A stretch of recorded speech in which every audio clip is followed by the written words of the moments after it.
ప్రస్తుతం కాంగ్రెస్ పార్టీకి సంబంధించి మందుల సూర్యకిరణ్ గారు మనతో పాటు ఉన్నారు. ఒకసారి సార్తో మాట్లాడే ప్రయత్నం చేద్దాం. సార్ చెప్పండి. అంటే ఇక్కడ ఏ పార్టీ వచ్చే అవకాశం ఉందంటారు? అంటే కేకే సర్వే ఏమో నిన్న బీఆర్ఎస్‌కి ఫేవర్‌గా ఇచ్చింది. అంటే ఇప్పుడు కేకే సర్వేది తప్పంటారా? ఒప్పంటారా? ఇప్పుడు ఇక్కడ లోకల్ క్యాండిడేట్ అయిన ఎవరైతే కాంగ్రెస్ పార్టీ అభ్యర్థి నవీన్ యాదవ్ గారు 1,00,000 మెజార్టీతో గెలవబోతున్నారు. First point.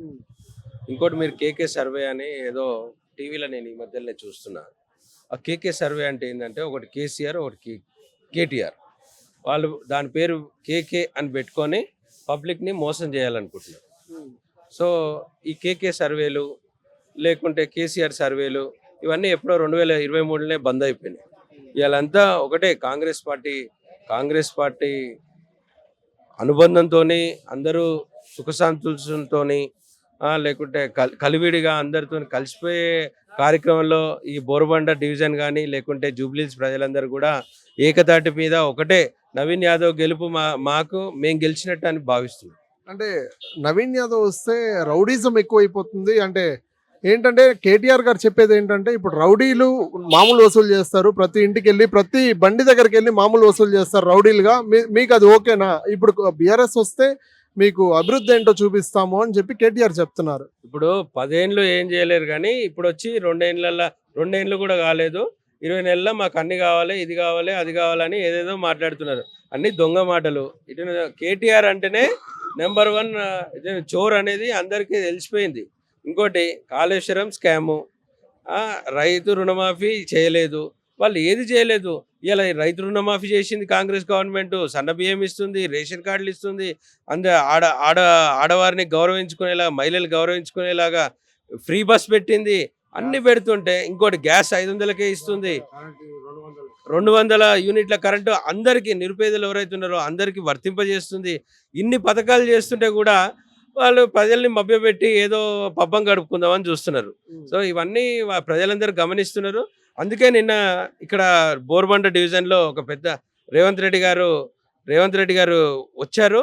దాదాపు 10,000 మంది ఇక్కడ వాళ్ళకు ఎట్లా అంటే వాళ్ళ స్వచ్ఛందంగా వచ్చేసారు. అంటే బీఆర్ఎస్కి సంబంధించి నాయకులు ఎవరైతే ఉన్నారో వాళ్ళు క్లియర్గా మేము కూడా అక్కడే పక్కనే ఉన్నాము, అక్కడ 10,000 మంది మీరు అంటున్నారు, అక్కడ తిప్పి కొడితే ఒక 2,000 మంది కూడా లేదని వాళ్ళు అంటున్నారు. మరి ఇప్పుడు ఫోటోలు వీడియోలు ఉన్నాయి కదా. ఇప్పుడు రేవంత్ రెడ్డి గారు వచ్చినప్పుడు జనాలందరూ అయితే వచ్చారు కదా. వాళ్ళకి తెలిసి జిఎఫ్ఎక్స్లు, విఎఫ్ఎక్స్లు లేకుంటే ఫోటో ఎడిటింగ్లు కాందాన్ని అయినట్టు అయిందాన్ని కానట్టు వాళ్ళకి తెలుసు. అంతేగాని ఇంకోటి ఇక్కడ ఆ మాగంటి గోపీనాథ్ అనే క్యాండిడేట్ ఆల్రెడీ 3 సార్లు గెలిచాడండి. 3 సార్లు గెలిచినాక ఇంకా వాళ్ళకు కడుపు నిండకుండా ప్రజల్ని ఇంకా మోసం చేయాలని ప్రయత్నం చేస్తున్నారు.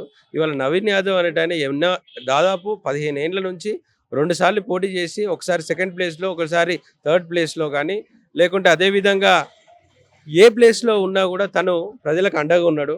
ఆయన కూడా మొన్న ఒక ప్రజాక్షేత్రంలో ఒక మాట చెప్పిండు. ఇవాళ నేను మీ బిడ్డని, మీతో పాటు పెరిగిన బిడ్డని, మీ కళ్ళ ముందు పెరిగిన బిడ్డని, మీ అందరి కోసం సేవ చేయనీకే నేను మళ్ళీ ఎలక్షన్లోకి వస్తున్నా తప్ప ఇక్కడ నేనేదో ఇక్కడ ఎవరినో సాధించాలనేది కాదు.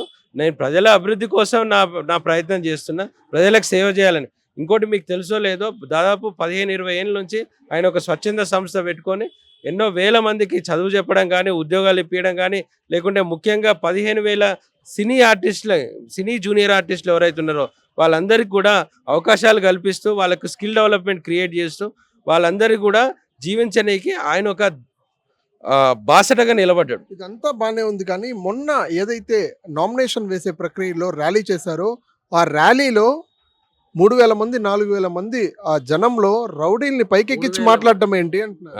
3,000 4,000 కాదు, దాదాపు 40-50 మంది వచ్చారు. అండ్ ఇంకోటి దాంట్లో వాళ్ళంతా రౌడీలు కాదు, వాళ్ళంతా కూడా ఇప్పుడు ఒక పెద్ద మనుషులు వాళ్ళంతా. ఇప్పుడు ఈ గల్లీలో మన పెద్ద మనిషి ఎవరుంటారు? ఒక 50 ఏళ్ళలో 60 ఏళ్ళలో లేకుంటే వ్యవహారం చేసిన వాళ్ళు, బిజినెస్ చేసిన వాళ్ళు, లేకుంటే ఇంకేమన్నా తోడుగా బాసటగా ఉండేటోళ్ళు, లేకుంటే రిటైర్డ్ ఎంప్లాయీలో వాళ్ళంతా కూడా వాళ్ళ ఒక వ్యాపారాలు చేసుకుంటూ వాళ్ళ జీవితం వాళ్ళు గడిపేటోళ్ళు. వాళ్ళకి రౌడీజం అనే పులుం వేసుకొని ఈయనే రౌడీజం అని అంటాడు. 25 ఏళ్ల క్రితం కేసీఆర్కి ఇన్ని డబ్బులు ఇచ్చి ఎటైనా కాన్వాయిలు ఇచ్చి అన్ని ఇచ్చి వాళ్ళ దగ్గర వాళ్ళ ఇంటి దగ్గర అన్ని తాగి తిని అన్ని చేసి ఇవాళనేమో ఆయన ఏమంటాడు, ఆయన రౌడీ అని అంటున్నాడు. ఈయన ఎవరు రౌడీ, ఎవరు బుల్డోజ్ చేస్తున్నారు? ఇలా గవర్నమెంట్ వచ్చి 20 నెలలు కాలేదు, ఈయన ప్రజల్ని మభ్యపెట్టుకుంటా, ప్రజల్ని ఆగం చేసుకుంటా, ప్రజల్ని కన్ఫ్యూజ్ చేసుకుంటా ఇక్కడ దాదాపు 60,000 ఉద్యోగాలు వచ్చినాయండి. పోయిన ప్రభుత్వంలో 10 ఏళ్ళైనా 60,000 ఉద్యోగాలు లేవు. 60,000 ఉద్యోగాలు ఇచ్చిన ఏకైక ప్రభుత్వం వచ్చిన 20 నెలల్లోనే ఓన్లీ కాంగ్రెస్ ప్రభుత్వం. ఇంకొక విషయం మీకు చెప్తున్నా, మీరు అందరికి తెలుసుకోవాల్సిన విషయం ఏంటంటే, ఈ దేశంలో ఉన్న అన్ని గవర్నమెంట్ సంస్థలు కాంగ్రెస్ పార్టీ కట్టింది. కేసీఆర్ కట్టలేదు, మోడీ కట్టలేదు. విన్నావా? ఓన్లీ కాంగ్రెస్ పార్టీ పేదల పక్షాన ఉంది. ఇవాళ బోర్బండలో కానీ, ఎర్రగడ్డలో కానీ, లేకుంటే సనత్నగర్లో కానీ, లేకుంటే సంజిరెడ్డి నగర్లో కానీ, లేకుంటే ఇక్కడ ఉన్న మొత్తం అన్ని కాలనీలల్లో ఇందిరమ్మ ఇల్లు కట్టించింది కాంగ్రెస్ పార్టీ, ఇందిరమ్మ జాగలు ఇచ్చింది కాంగ్రెస్ పార్టీ. ఇవాళ రాష్ట్రంలో 5 లక్షల మందికి ఇందిరమ్మ ఇల్లు కట్టిస్తున్న ఏకైక పార్టీ కాంగ్రెస్ పార్టీ. నేను గర్వంగా చెప్తున్నా.